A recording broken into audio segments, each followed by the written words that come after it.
Moin Moin zusammen und willkommen zurück auf meinem YouTube-Kanal. Wir schauen uns heute mal ausführlich an, wie die Vorbereitungsmission für den Cayo Perico Heist in GTA Online aussieht, in der man ein Waffenarsenal für den Überfall beschaffen muss.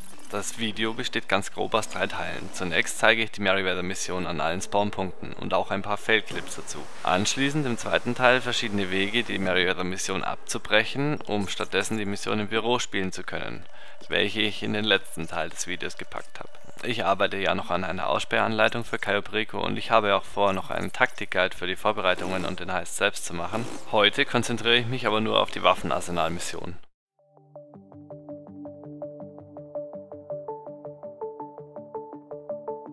Dazu schauen wir uns die Vorbereitungstafel in der Kosatka mal in puncto Waffen etwas genauer an.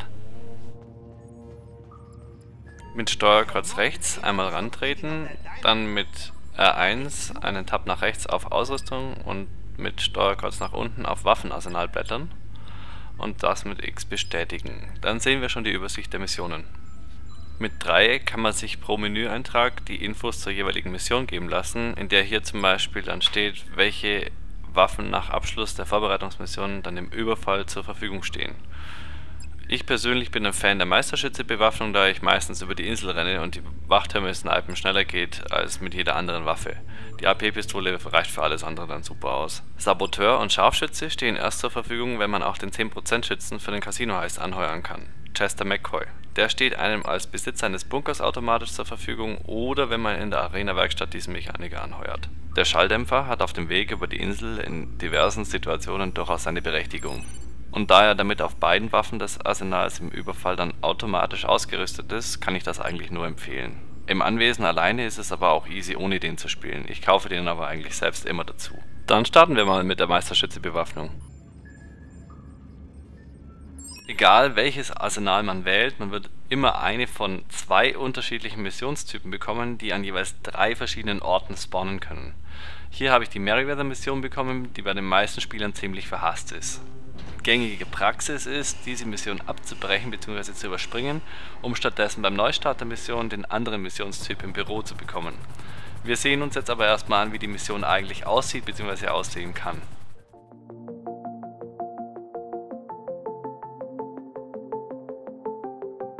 Ich hatte mal wieder Bock auf die Hydra und fliege jetzt zu einem Spawnpunkt für Luftfahrzeuge, der ein Stück weg ist vom Merryweather Hauptquartier. Wenn ich mich zu nah dem gelben Missionspunkt annähere, wird der getriggert und die Valkyrie der Gegner beginnt gleichzeitig auch loszufliegen. Auf dem Weg zum gelben Punkt wäre sogar eigentlich noch ein weiterer Spawnpunkt für Luftfahrzeuge, allerdings werden die Luftfahrzeuge dort teilweise kaputt gespawnt. Ist also nicht die beste Empfehlung, sich hier was zu fliegen zu bestellen. Außerdem wird auch dadurch gleichzeitig der gelbe Missionspunkt schon ausgelöst und die Valkyrie beginnt loszufliegen, da man zu nah am Ziel dran ist. Wenn wir dann ankommen, sehen wir die Valkyrie, die von meinem Zielsuchsystem in der Hydra anvisiert wird und das Spiel verlangt, dass wir der Valkyrie folgen. Da wir ja schon wissen, wo der Dulli im Heli hin will, nämlich nach Norden, lässt uns GTA Online hier ausnahmsweise mal etwas abkürzen und vorausfliegen. Man kann direkt schon fast von Anfang an einschätzen, an welchen der 3 möglichen Zielpunkte die Valkyrie hinfliegen wird, wenn man sich den Kurs des Helikopters etwas ansieht und weiß, welche 3 Punkte auf der Karte in Frage kommen. Die Valkyrie fliegt nämlich einfach kerzengerade darauf zu.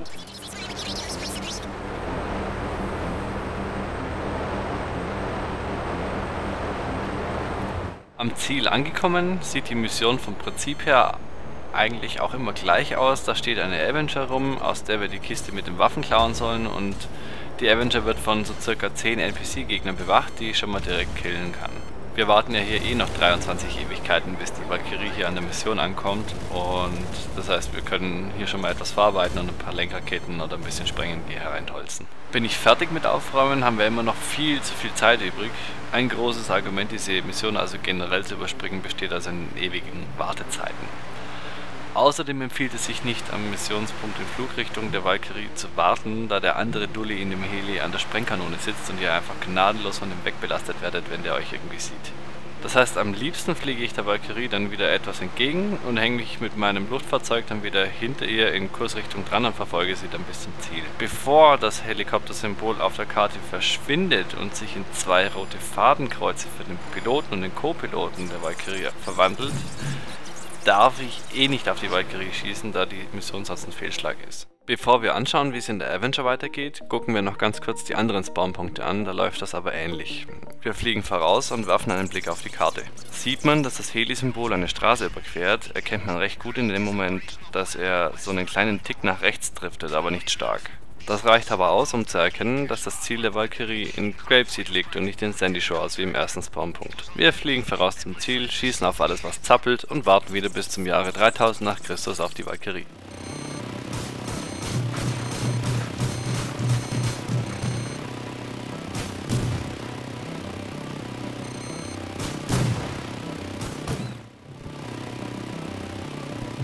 Wir achten also immer darauf, dass wir uns nie im Sichtfeld des Piloten oder Co-Piloten befinden, wenn sich die Valkyrie nähert und den Landevorgang beginnt. Sonst endet man ganz schnell in einer bunten Explosion.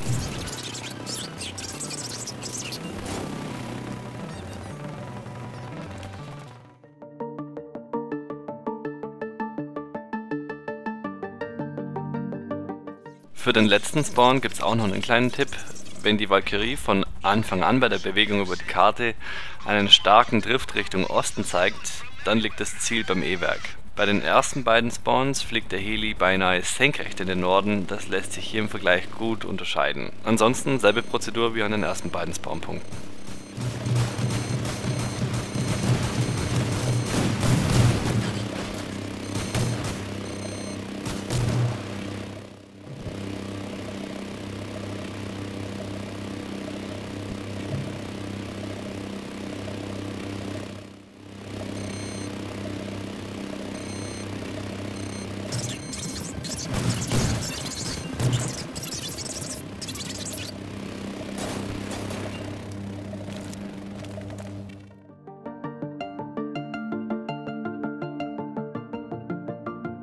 In der Avenger stehen dann noch 2 Soldaten rum, die fällig sind, und man kann anschließend die Waffenkiste in einem der beiden Spawns einsammeln. Einfach Richtung Ladeklappe laufen, dann sammelt er das automatisch ein, egal an welchem Spawn die Kiste liegt.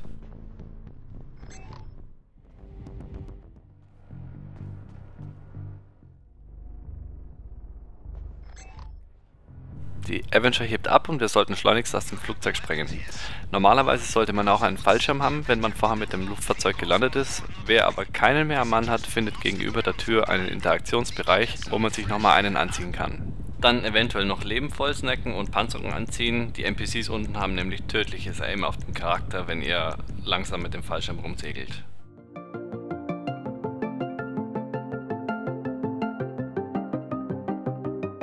Am ersten Spawn in Sandy Shores ist das mit den NPCs noch am entspanntesten, da die wegen des Offroad-Untergrunds relativ lange brauchen, bis die vor Ort sind. Entweder macht man sich fix vom Acker oder man kümmert sich ein bisschen um die NPCs.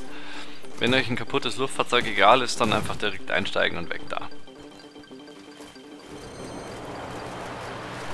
Dann ordert man sich die Kosatka vom Spawn im Süden einmal hier hoch in die Mitte der Karte, um den Flugweg einzusparen. In den anderen Spawns muss man sich teils verteidigen, teils kann man auch direkt mit den gestohlenen Waffen die Flucht ergreifen. Wenn man sich diese Mission nun mal so anschaut, merkt man schon, dass hier diverse Dinge nerven. Zum einen, dass ich die Valkyrie verfolgen soll, die aber im Schneckentempo über die Karte eiert. Schön, ich kann zwar vorausfliegen und die Gegner abknallen, aber muss trotzdem noch weiter warten, bis ich weiterspielen darf.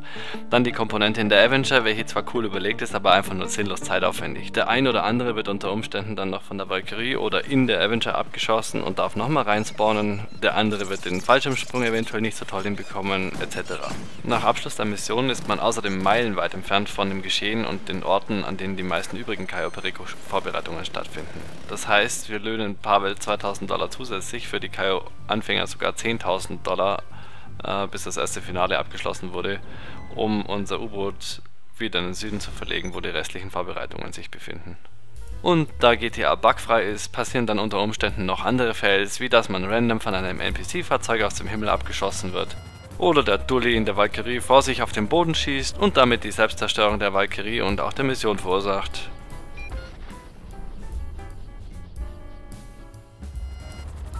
Möglicherweise entschließt sich der Pilot der Valkyrie auch um und folgt euch, statt dass ihr ihm folgt, so lange bis ihr euch freiwillig abknallen lasst. Ich lasse das jetzt gerade mal auf 3-fache Geschwindigkeit laufen. Ich bin da so ein bisschen mit dem Heli rumgeeiert, ausgewichen und habe versucht rauszufinden, ob der mir jetzt wirklich bis da oben hin folgt. Aber man sieht ja, ich habe mich dann einfach irgendwann abknallen lassen und Die haben auch tödliches Auto, wie man sieht. Ich wurde sogar noch in der Luft erwischt.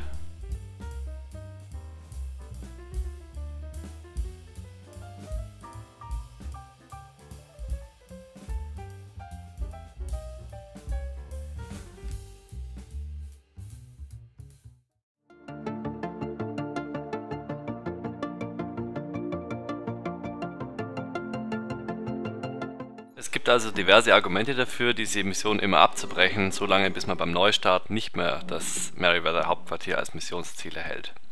Wie das geht, erkläre ich jetzt, und es gibt grundsätzlich zwei verschiedene Arten, die Mission zu überspringen. Letzten Endes kann man in-game die Valkyrie zerstören auf eine von unzähligen Arten, solange man sie noch verfolgen soll, oder man verlässt die Sitzung und tritt ihr wieder bei, beziehungsweise lädt eine neue Sitzung. Beim Thema Valkyrie zerstören halte ich eine Methode für besonders entspannt: die TV-Raketen in der Kosatka, wenn man sie für 1,9 Millionen Dollar als Upgrade gekauft hat. Den Preis habe ich aus der Internetrecherche, keine Ahnung, ob der noch aktuell ist. Auf dem Handy-Internet findet ihr unter Reisen und Transport den Shop Vostok Cash and Carry. Dort lassen sich alle Sonderfahrzeuge renovieren, im Speziellen kann ich hier für die Kosatka die Raketen reinrüsten. Abrüstung ist leider nicht möglich, wie man hier sieht. Zunächst mal platziere ich das U-Boot so nah wie möglich an dem Hauptquartier von Merryweather, wenn ich die Waffenmission starte. Bekomme ich die ungeliebte Merryweather-Mission, laufe ich 2 Meter zu einer meiner beiden Raketenstationen, feuere eine TV-Rakete ab und lenke diese in die Valkyrie. Die Mission ist ein Fehlschlag und ich kann anschließend ohne Zeitverzögerung aufstehen und dieselbe Mission erneut starten. Im besten Fall steht dann beim zweiten, dritten, x-ten Mal 707 Vespucci, Schlongbach Sax Center oder Penriths Gebäude als Missionsziel dran. So heißen die 3 Positionen für die kürzere Waffenmission im Büro. Auch wenn man mehrfach abbrechen muss, das heißt die Valkyrie öfters zerstören muss, lohnt es sich eben auch wegen den ganzen anderen Aspekten mit Bugs in der Mission, erhöhter Schwierigkeitsgrad, längere Wege etc. die Merryweather-Mission zu überspringen. Man kann dieselbe Raketenstation nur alle 60 Sekunden erneut abfeuern. Daher muss man die beiden Raketenstationen abwechselnd benutzen. Man kommt eigentlich trotzdem nie in die Situation, dass man hier vor einem Cooldown sitzt, wie man sieht.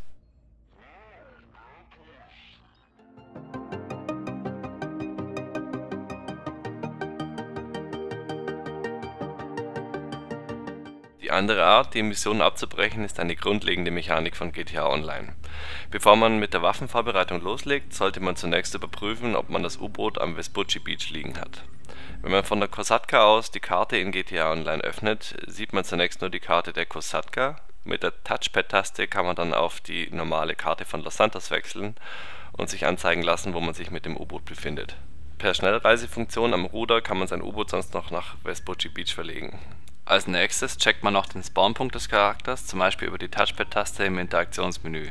Mit den Pfeiltasten einfach nach oben blättern, da die Funktion recht weit unten ist. Hier kann man die Kosatka als Spawnpunkt für das Betreten der nächsten Lobby einstellen. Am besten startet man jetzt erst mit der Waffenmission und entscheidet sich für eine der verschiedenen Möglichkeiten, anschließend die Lobby zu verlassen, sollte man die Merryweather-Mission bekommen.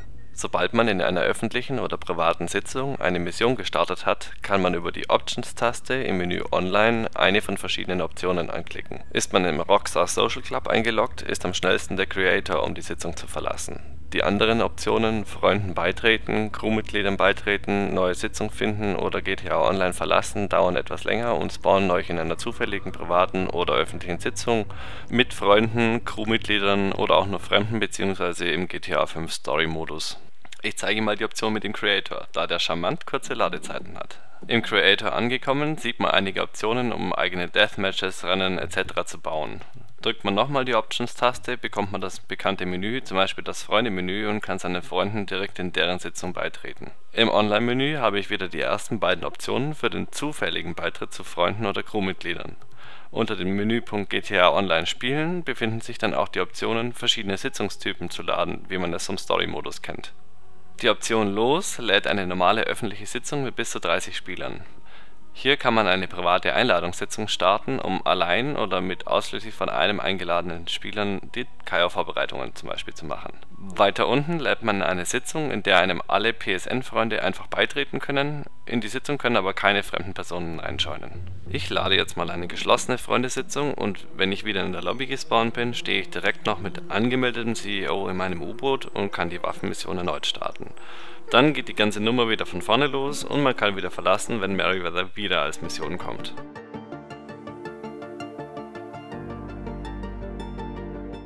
die andere Mission im Büro aussieht, weswegen sich viele Spieler den ganzen Spaß mit Valkyrie abschießen oder Lobbywechseln geben, schauen wir uns als nächstes an. Pavel schickt einen zu einem Büro reicher Geschäftsleute mit unregistrierten Waffen. Landet man auf dem Dach und betritt darüber das Gebäude, lässt man die NPC-Gegner, die einen unten am Eingang schon begrüßen wollen, einfach links liegen. Bevor wir die Action im Büro anschauen, werfen wir noch einen Blick auf die anderen beiden Spawnpunkte für die Büromission. Auf dem zweiten Dach braucht es etwas Fingerspitzengefühl, damit man den Sparrow nach Verlassen des Büros mit den gestohlenen Waffen noch wegfliegen kann. Wenn man zu zweit da aussteigen und später vor allem auch wieder einsteigen will, sollte man den Heli noch um 180 Grad drehen, damit man später über die Co-Pilotenseite einsteigt und beide Plätze besetzt werden können.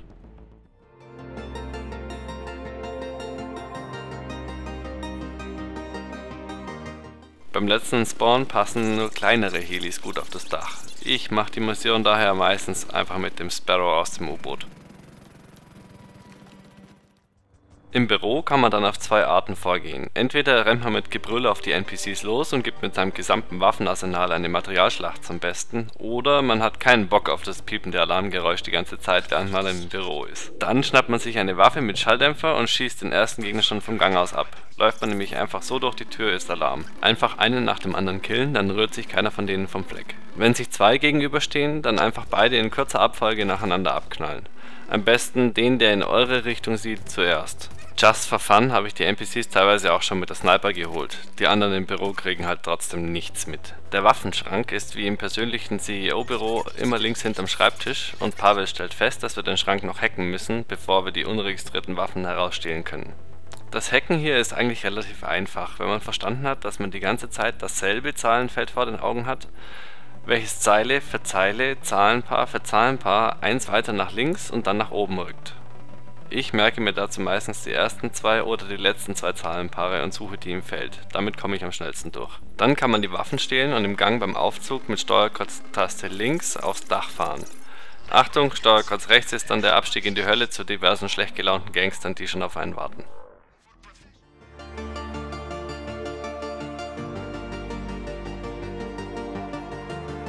Zur Flucht gibt es auch noch einen Tipp. Verschont die Helikopter und knallt stattdessen einfach die beiden seitlichen Schützen aus den Helis, nicht so wie ich hier.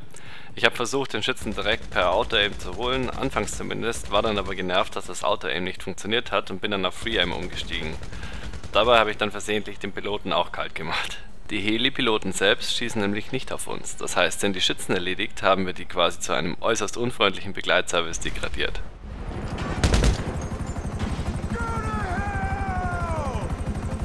Das sieht an den anderen Spawns ähnlich aus. Einfach immer jeweils den einzigen Schützen aus den Helis schießen, dann kann man entspannt die Waffen zu Kosatka fliegen.